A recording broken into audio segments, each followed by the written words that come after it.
Hi, guys, and welcome back to CRK on the Bench. Today, we're joined by a very special guest, and that is Chris Niccolls. If you've ever gone down the rabbit hole of searching for a new camera or exploring camera gear, there's a high probability that you've seen his reviews, you've heard his voice, and you've tuned into some of his wisdom. Chris, it's a pleasure to have you here. It's been great. This is my first time in Australia. You guys have been so accommodating, so it's been a fantastic trip so far. I appreciate it. And of course, here with Clinton, as always. Chris, you've just joined us last week for our launch of the new Ricoh GR space. Yes. A new gallery in Brisbane. What did you think? Yeah, it was very cool. I mean, the fact that it's only the fourth space ever opened, the fact that it's like the first space sort of outside of Asia, it's cool. I mean, I'm happy to be here. It's great to see the country. I've known this guy. I've had the pleasure of knowing this guy for a little bit, and so it's been really neat to just be a part of that. Have him here to help us sort of navigate the country, and yeah, the space was fun. It was great, and you guys printed my work. That was really special. You were part of the exhibition. Yeah. So that's a really big deal. That's a really big honor. I really appreciate it. There were only four photographers on display, and Chris, you were one of them, and your work was outstanding. And you didn't have too long with the camera, the GR4, did you?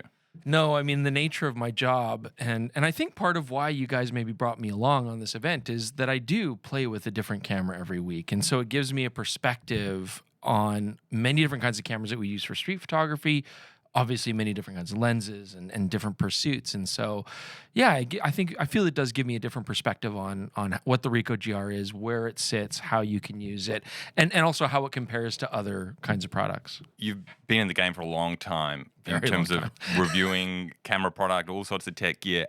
How did it all start for you? So I'm from Calgary, Canada. I was born there. I grew up in a lot of places, but that's where I call home. And I was in London for a couple of years, Commonwealth, working holiday. It was just great to be out, young man, like explore on your own. And I really shot a lot of photography there, and I fell in love with photography. I worked at a photo lab there so I could get my printing done, mostly black and white. And so that's where I kind of grew as a photographer. And it's a great city to do it, right? So much history, so much to see. But when I came back home to Calgary after those 2 years, well, then I'm like, well, I need a job. And I figured, well, now that I'm into photography, there's a local camera store. It's actually called The Camera Store. And honestly, it was really like a Google search, like camera store in Calgary. Well, The Camera Store comes up because of the name. And so I thought, well, let's apply for a job. They hired me on the spot because they don't know any better. And that was it. And man, I was there for a decade, almost. And so when I started, it was just sales, but I got an opportunity to start teaching photography. And I think that was really the growth of where this all comes from. Because when you teach people, I feel like you have to entertain them, and you have to give knowledge in an entertaining way, and you have to be comfortable in front of people and be able to communicate properly to them. And so that taught me so much. And then Jordan Drake, who's honestly more than a friend. I mean, our families are like this. We're intertwined now and stuff. We live 5 minutes away from each other. He started there because we needed a video expert. And he and I think, really, we formed a strong friendship because of a love of movies and classic world cinema. And then from there, it just kind of blossomed. It's like, well, you speak in front of camera and, in front of people, audiences, and I operate a camera and like to do cinematic work. So why don't we make a show? Just started out doing little gear reviews just for the website. Hey, if you're looking at this point and shoot, these are some of the features. And then one of our clients was like, well, you guys should get on this new thing called YouTube. Because we're old. Like, we're old. Like, we started a long time ago. And so at that time, it was just like Gordon Lang and DigiRev, Kai Wong. That was about it. So we thought, why not put it on there? And the rest is history. It just took off, and people really appreciated it. Did it take off quite instantly, or was it a slow burn? Was there one particular moment where you realized, wow, this is actually getting quite big now? Yeah, I think I would say this. I think for a lot of people starting on YouTube now, a lot of people ask, like, how long does it take? It takes a long time because nowadays there's so much out there, and you really have to set yourself apart, and you got to put in years of work. I mean, if anybody wants to get into this game, it might happen overnight, but probably it's going to take years of work, and it's still worth doing. But for us, it did start to grow pretty quick, and we actually did a really, to the credit of our bosses at the camera store, they really gave us a lot of freedom to explore and have fun. And we did a really stupid video looking back on it called The Battle at F-Stop Ridge, where we played with cameras like they were guns, and we did like a war scene with cameras. And it was like a high school production level, production. But what was cool about it is it went viral, and it kind of put the camera star on the map, and it got into the news, and that really helped us boost. Having that viral video at the start got us a name. But honestly, it really was just when we did gear reviews, even though we worked for a retailer, we talked about the bad stuff and we talked about the good stuff. And that wasn't always well received by the brands, but that's what we chose to do. And that, I think, that was a big part of why we then built that reputation for being unbiased and being trustworthy. The other thing I always wanted to do is I didn't want to sit at a desk and do it. I wanted to go out on location and actually shoot the product. So we would do that. And so it's a lot more work and it's a lot more investment of time and everything, but that's what I wanted to do and just show the products as you would use them. And I think that's become our hallmark. Absolutely. And how much of it is, pure technical analysis, and how much of it is that entertainment side that you mentioned? You gotta find a good match. You gotta find a good mix. We try not. I feel like now with PetaPixel, what I really appreciate about PetaPixel is that I get to be more creative and really focus more on final results and a bit more freedom artistically on what I want to do, and kind of show more of an end result. Technical stuff's important, but I feel like in the end, the user experience and what you can do with the camera is even more important. So I'd say things have shifted a little bit over in our show from, I would argue the camera store TV was almost all entertainment, a lot of silliness. And then Deep Your View was a swing to very technical, very much the science. And now PetaPixel, I think we've got that Goldilocks mix. Well, you kind of coined yourself as a person that's not very technical. No. But yet that you have this incredible ability for information retention and also the way you deliver the technical information. Is that something that you consciously think of? Yeah, it really is about making choices, because there's lots of creators out there and there's lots of audiences out there. And some people do really want the technical information and they love the science and they want the numbers.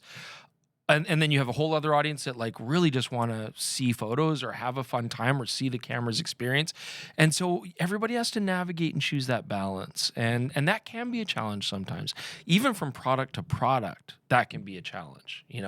Some products you want to keep it simple and accessible. Some products you do have to talk about technicalities, bit depth and dynamic range and all these kind of things. And so what we've started to do now is we know that our audiences are getting well educated, and a lot of people know a lot of the technical stuff. So if it's fairly unchanged from the last version, we'll tend to kind of gloss over it. If it's significantly changing, then we talk about it. Like the Ricoh GR is actually a really good example, because this is a camera where from the original concept, it has not changed at all. True. The intention of the camera is the same from the very beginning, but what has changed is the technology, and the GR4 especially had some very significant technological advancements. So I did focus on that quite a bit, whereas if it's like an HDF where the main change is just the filter over the GR3 to the GR3 HF, well, then you focus on more the results.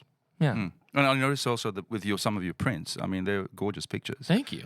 My favorite is probably the one with the garage door and two people sitting in front of it. Yeah. Thank you. So was it just a point and shoot kind of thing, or you kind of looked at it and went, okay? Because we mentioned this particularly when you were talking about how you capture a photo. There's not a lot of pre-visualization. You kind of just go for the moment, right? I suppose so. Yeah. I have to do many different kinds of photography in this job. That's the nature of what I want to do. If I want to shoot these on location, I want to actually use them, which means I have to be, I don't consider myself an amazing photographer. There's some really talented people. It was a real honor to be like sitting next to these other very talented artists who do this for a living, right? For me as a living, I have to be everything. I have to be a wildlife photographer one day, and then a portrait photographer the next, and then a landscape photographer the next. And I find that very rewarding, to be honest. It was at the start quite intimidating, and I was like, oh, I wish I could just do what I love to do. But now I've learned to actually love aspects of many different genres of photography. And so in that way, when I approach street photography with the Ricoh, I do like to take my time. I'm not like a big grab shot kind of guy, even though the Ricoh is really good for that because of the snapshot feature where you can just kind of zone focus and click. I don't really like to shoot from the hip, and I try not to be, what's the term? I try not to like be necessarily unnoticed when I'm taking street photos. I don't want to steal photos or anything like that. And again, it's not a judgment. I know a lot of photographers that do that very well, and that's their thing. I don't like to get up in people's faces, or if I do, I like to ask them first. But that particular shot, I do like to compose as much in camera as possible. So it's just not my style to kind of shoot from the hip and then straighten it out later with a wider frame. I like to make use of many megapixels as I can and really kind of compose. But it's a discrete camera. I mean, I think I just kind of hung out, watched them for a bit, kind of blend into the background, took their shot. I liked the sort of wider frame and the light that was on there, and I do love black and white. But for a lot of my shots on street, yeah, I like to just sort of get up a little bit closer, shoot a little bit tighter. Well, I think it's the amount of time that you spend doing something and honing a craft too. I mean, you say you're not a good photographer. I disagree. I think a lot of it comes down to a sensibility in terms of having the right eye, the way you frame, the way you compose, the way you expose. So I think that shot speaks for itself. But I found something very interesting when we were doing the workshop on Saturday. And I kind of threw you under the bus a bit, but hey, but I noticed you were searching when I said, Chris, you know, your time's up. Let's go.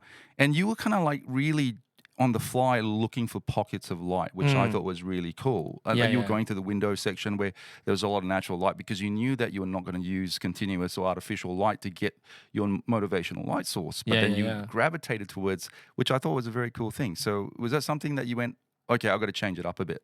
Yeah, I mean, you totally threw me in there in the deep end, and which was fun. And it's Jason Lau was the photographer that was also there. We really got along, and I think he's got a great style. And he's doing fashion photography with a wide angle, which is, in my mind, like very strange, very difficult, right, and challenging. And that's not something I would normally do. I mean, everything in me is like, give me an 85 millimeter right now, please. But he did a great job with setup light. You know, you got the bike, you got the setup light, you have the models. So I was like, well, okay, let me show something different then. I don't want to kind of do my version of what he's doing. I'll do something the way I would shoot. And so, yeah, looking for, it was a cool space, the garage, the garage. It was cool because it's like beautiful light, neat windows, lots of tools around and stuff. So I naturally want to gravitate towards that interesting natural light. Just wanted to give the people that were there a different kind of perspective. And also, I noticed another thing that was very poignant, I think, was when we had very good questions in regards to the industry and the profession. And the more common questions that generally came up were, imposter syndrome, or, like one guy saying he was shitting bricks. And you came up with this really good concept about, and we talked about I think essentially and fundamentally, most of us content creators and artists have this immense fear of failure, and you brought it up, and we discussed it. So the fear of failure, and I think growth always comes from discomfort. Yeah. So you had a very interesting concept on fear. Can you elaborate a bit on that? Yeah. Photography is scary. I think a lot of people feel that photography is scary, and I guess I know that from. Everybody started out, who didn't start out shooting weddings? You know what I mean? Or something like that, right? You're an early photographer. I remember it was like, I'm still struggling to learn the craft, and I want to make a name for myself, or I want to improve my skills. And yeah, you had to take risks to go and try these things that made you uncomfortable, and you had to be okay with not delivering good work. But in our job now and what I do now, it's always kind of that worry because I have a new camera every week. And I have to learn how it operates. And I envy being able to just have one body that you get really used to and it becomes instinctual. Well, every week it's like, here's a brand new thing. Buttons are in a different place. Good luck. You know what I mean? So yeah, it taught me that you have to kind of come across those difficulties and just kind of go for it and work on it and just throw yourself in there. And over time, you'll become comfortable doing that. But even more so, I think we were talking artistically. And I think a lot of people struggle with, should I go talk to that person? I don't want to disturb them. I don't want to get in their way. But maybe there's really good a story there. Maybe there's really good light there. And I still struggle with that. There's photographers that I really respect who have this ability just to go up to complete strangers and be like, hey, my name is so-and-so, can I do this? And doing that and taking that risk and being brave and being okay with being rejected and someone saying, no, please no, or even worse, right? I mean, there's some really good storytelling in it, but you can always grow from it. So I guess my lesson for people was when you're in those situations where you don't want to take that risk, and it doesn't have to be people. It could be, do I really want to get up at 2 a.m. and chase that light? Do I really want to accept that job? Often, yeah, it's about kind of just pushing through it, putting yourself in that situation and growing from it. And I think Jason said a very similar thing too. Like, you have to take those risks. Yes, yeah, and I see it in the way you guys work too. I mean, since you've been here, it's been like literally go, go, go, and there's a lot of merit in that. Mm-hmm. Yeah. And now, Chris, your work's taking you all over the world. Your travel schedule is pretty crazy. This year especially, yeah. What's it like, the life of a full-time reviewer journalist on camera gear now, and give us a bit of background to that. Yeah, I mean, the travel has been a really big part of sort of last year and this year. And it's great because, I mean, for me, I want to be part of the industry. I want to see the industry doing well. And the travel is indicative of that. It means that people want to still show their products, have interesting locations, promote their stuff. So that's great. I love that.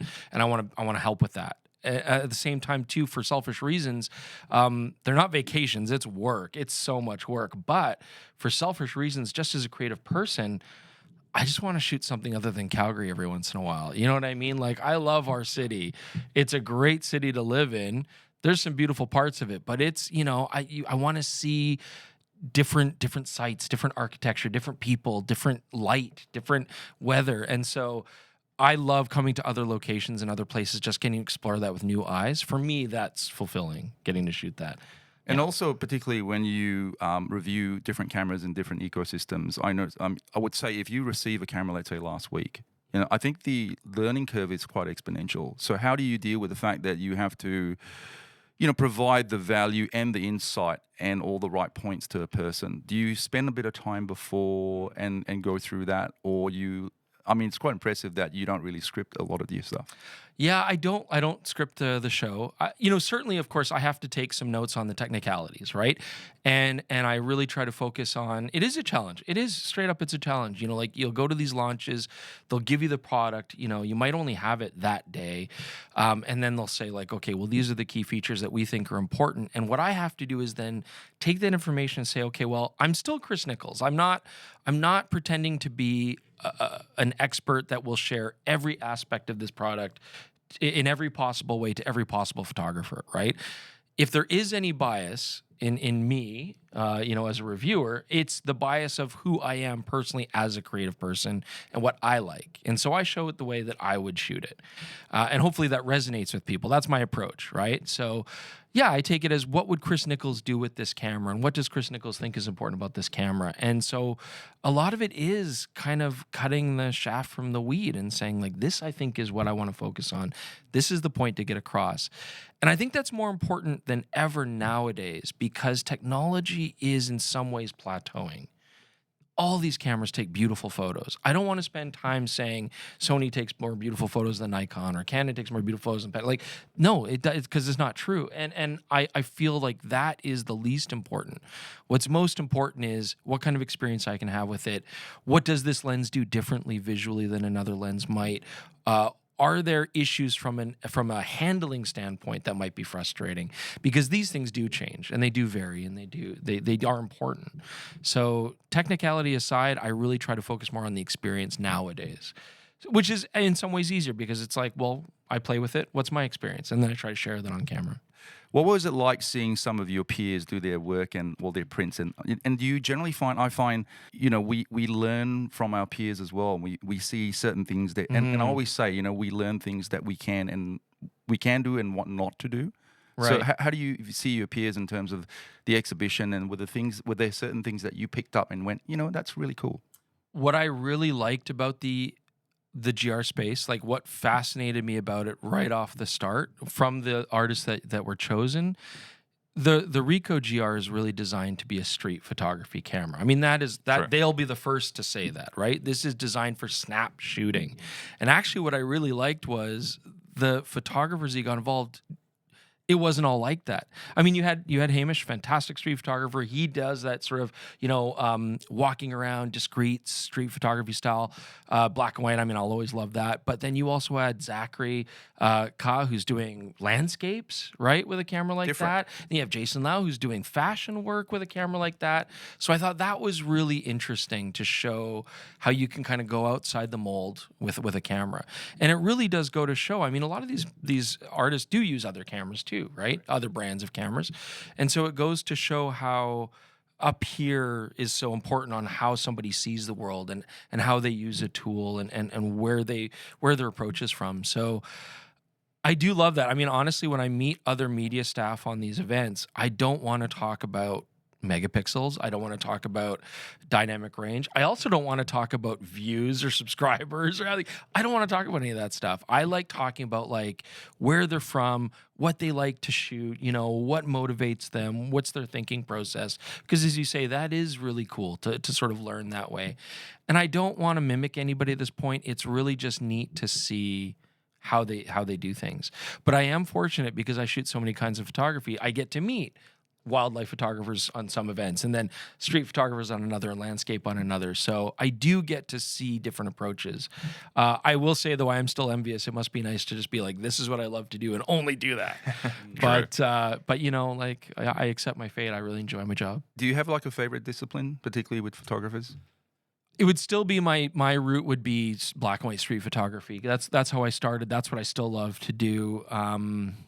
Yeah, I mean, my inspirations, if you're thinking about photographers that you really enjoy, it was a lot of black and white, like Ralph Gibson, or street photography, Stuart Redler, Dave Beckerman. I mean, I like these people who sort of travel, who shoot on the street.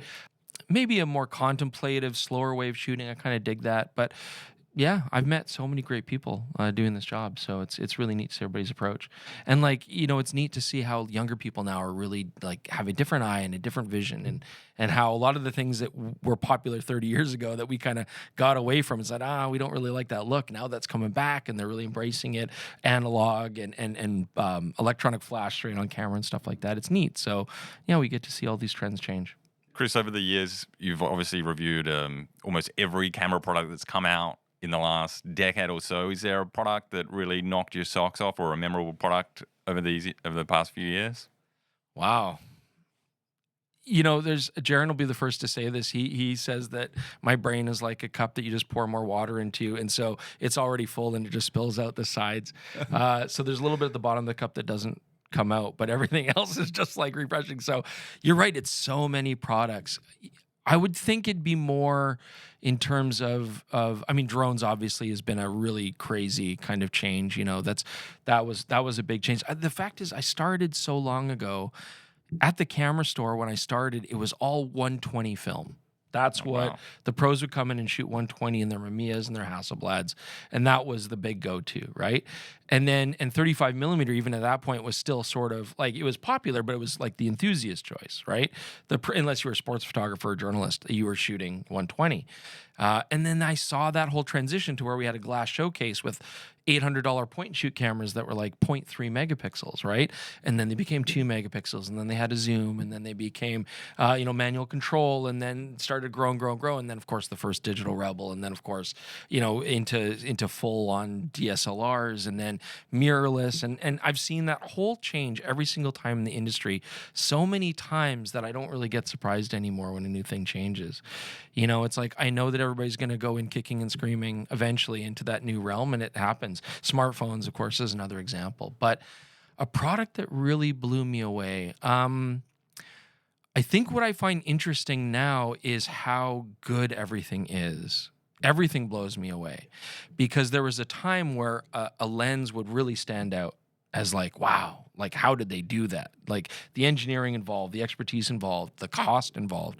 But now we're spoiled. Sensors are great, lenses are great, optics are great. So I feel in a way what's really interesting then is it pushes the photographer themselves to be even more unique in how they're going to show their work. My next question is about trend in this industry, particularly where the market's going. And I noticed there's a massive trend now towards physical media. It's coming back in a big way. Physical media, vinyl, and then film again. What are your thoughts on this whole resurgence of film? What are your thoughts on that? I feel like film was one of those markets that everybody thought was going to die, right? I mean, I think everybody in the industry was like, it's never going to die, but we all assumed it would become like a very niche. It'd be like developing tintypes, like it's like, yeah, people did it back in the 1800s, but anybody who does it now is just like very niche. And that wasn't the case. That wasn't the case. I mean, all these companies were dropping down their lines. They were stopping running emulsions. They were, pulling all the production off. And now everybody's retooling and trying to get back into it and start up the old machines again. So yeah, it's a wild ride. I think it's great. I mean, I started with it. And that being said, somebody asked me this recently. He's like, well, what do you think about film? Like, would you ever get into that again? And I say, I love my job because I'm forced to, because Jaron, my editor-in-chief, will say, Chris, there's this new film emulsion. I want you to review it. So that's great, because given my choice, no, I wouldn't. And it's nothing against film. I love film. It's just, for the timing, I like digital, right? And I obviously, everybody does. But it's great to see people getting excited about the stuff that I was excited about. If young people now are getting into a darkroom situation again, I think that's a magical experience. I think not like there's a whole generation of people that missed out on that. So I'm lucky I got to do it, and I'm happy to see that people now get to do that again. It's great. Chris, you're obviously the authority in terms of camera, lenses, and everything photography. Have you looked at products outside of photography? Well, what's great about the PetaPixel team, a lot of people have said to us, like, why don't you guys go on your own and just do like your own thing, right? Or I mean, there's so many influencers and YouTubers and reviewers and media, and I respect that they're one people shows, but that's a lot, and you have to kind of specialize what you want to do. What's great about working with a group and working with a team, and then Jordan and myself, I mean, we do a lot as just two people, right? And we're able to work like that closely, and get the work done, and that's rare. And I really appreciate that. I value that, because that's hard to find. But it gives us the opportunity to test from so many different things. So I think PetaPixel offers a very good product because you can go and see video lenses being reviewed.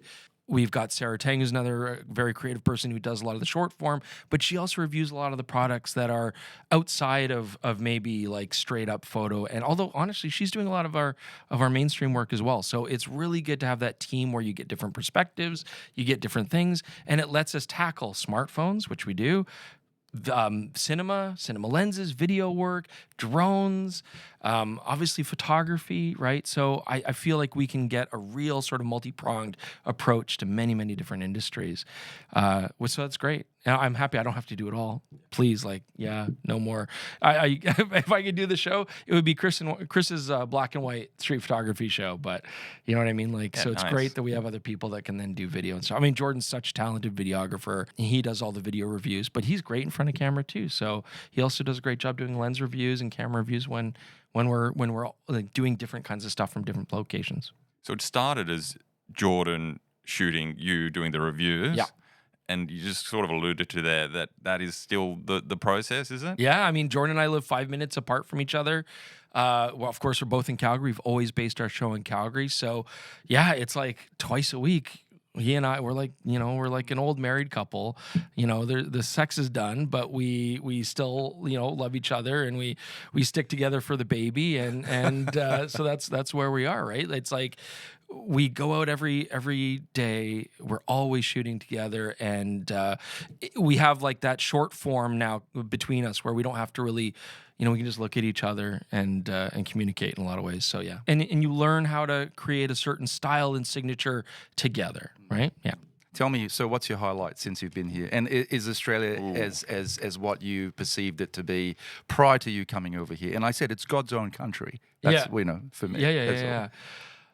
I mean, we're having a wonderful time, and it's Jaron and I on this trip, and so it's interesting to see, we're coming from different countries and we come here. I would say for me, I can speak to my experience. Being from Canada, I feel automatically very welcome, and it feels very natural hanging out with Australians, because I think there is just sort of a commonality with the Commonwealth and with our language and with our humor and stuff like that. So I'm finding it a really nice. It might just be that you guys are really nice. I don't know. There's a lot of similarities, I think, with Australians and Canadians. Yeah, so I feel really comfortable. But I think Jaron feels very comfortable too. I mean, you guys have been very welcoming. So, yeah, no, it's been great. So the people have been fantastic. I noticed that too at the event. Everybody was like so gracious and really appreciative of the work we did, and that's wonderful. That's why we keep doing it. What else have I noticed? It's been hot. It's nice to have the season reversed though, because I'm talking to my wife at home, and she's like, "We need to winterize the trailer. It was 0 degrees last night. Like, Wow. my fish pond's gonna freeze over, that kind of stuff." So maybe 35 and 80% humidity is not too bad. I don't know. Chris, I'd say you drew quite a crowd to the events that we've been holding here in Australia. Is that something you're finding when you go to other countries around the world that you get recognized now? I definitely like I don't like being recognized so much as I like interacting with people that watch the show. I do really appreciate that. I think I'm fortunate that it's not at the level where it's like difficult for me to go down the street, right? I mean, that must be tough. No, I think it's great. I love it. I mean, yeah, and we do get recognized a lot. We get recognized at the airport or on the street and stuff, and I really appreciate meeting people who watch the show. Even if they watch the show in the past and don't watch it anymore, or watch it now but never saw it. I mean, I don't care. I love it. Yeah, it's great. So I've always appreciated that. And I do like being around people, and I like being in social situations. So yeah, no, it's fantastic. But we were at the Build show in New York, and that was a really interesting experience because we got so much. Obviously, the States is a big part of our audience, right? But also, it was just really cool to have all that feedback, right? You need feedback to know what you're doing well, what you'd like to see change, all that kind of stuff. And feedback on YouTube is not always very constructive, but we still take it, we still listen to it, we still try it out to work with it. But yeah, getting feedback from people on the street of what they do appreciate, what they do value, that then lets me guide how I'm gonna continue to teach. The basis of, I think, what PetaPixel really is more about insight, demystification, and also sincerity and honesty. I find sometimes when you have that balance, it really does make people gravitate towards your videos and also your reviews. So, on that note, like, I think that sets you guys apart from a lot of the different media companies out there. I appreciate that. Yeah. Very true. Yeah, I do try to be very similar on camera as I am off camera, right? It's I don't know about that. No, I'm just kidding. Maybe less swearing on camera, but that's about it. You know what I mean? But yeah, I don't know. Because I started as a photography teacher, I don't think I've ever been able to change my personality from that. So I really do approach it like teaching a class, right? So when it comes to the actual product and trying to be honest about it, that's not a problem for me. I don't mind it, because I'm really just saying this is the information as I see it, and this is what I then want to impart to you. So if there is any bias, it's in my own personal bias as a creative person, not in what the company does or who they are or what their past is or anything like that. So I really try to focus on that. And ironically, sometimes it actually makes people buy the product more rather than actually turn them away from it. Sure. Which is, I find. I will say, and I think this is important to say, is I will say that the vast majority of companies that I've worked with, all the major ones, right? Every single one of them has said to me, "We appreciate that you guys say things about our cameras, even if it's not always favorable." They'll let us know when they feel like they disagree or something, but for the most part, they're like, "Yeah, that is an issue with our camera. Yeah, like, we know you guys are going to point it out. Maybe you didn't have to point it out as harshly as you did, but we know you're going to point it out." And they appreciate that. So I think that's important to get across, is that really, honestly, the manufacturers aren't like, "How dare you? Like, make sure you say this and say that." No, they're like, yeah, that if they didn't like that approach, we wouldn't be at those events, right? So the fact that they bring us there, the fact that Rico had us out here, I mean, that speaks a lot. That's like, yeah, we want these guys there because people respect that opinion. Absolutely. Well, Chris, thanks for coming today. Thanks for all your insights. Really appreciate it. Hey, it's been so much fun. I love it. And I'm sad we only get to see 2 cities here in Australia, so we're going to have to come back and see the rest, because it's a beautiful country. So much to see. Let's make it happen. Yeah. Cool. Thank you. Thank you both. Well, that's it today, guys. We've had Chris Niccolls from PetaPixel in the studio, all the way from Canada. He came to our gallery opening. He came to our photo meetups, and now he's been with us in our Sydney studio. Chris, thanks for being here today. Don't forget to like, share, and subscribe.